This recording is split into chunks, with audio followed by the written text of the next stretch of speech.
Welcome. So in the morning class, we already talked about what kind of questions were asked in paper 1. Let's talk about some of the questions which were asked in the shift 2.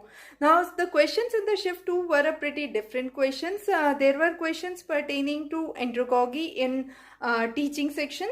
Then from research, there were questions which were really interesting. Variance was asked, snowball sampling was asked. There were questions pertaining to URL, protocol, and then e-devices, which was asked in the sections from computer.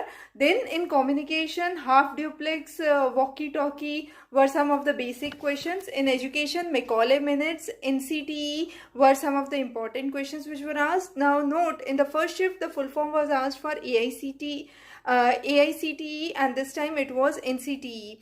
So all the major technical systems and the acronyms related to education are really important. There were also questions pertaining to international treaties which was asked. So those were some of the glimpse of the questions which were there for your shift 2. Wish you all the best for your upcoming sessions. Of course, we'll be covering the next set, which would be really important for you. Thanks for joining in. The complete course material includes all the topics that we have discussed. Still, those which were new this time would be updated in the existing lecture series. So thanks for joining in. Have a great day.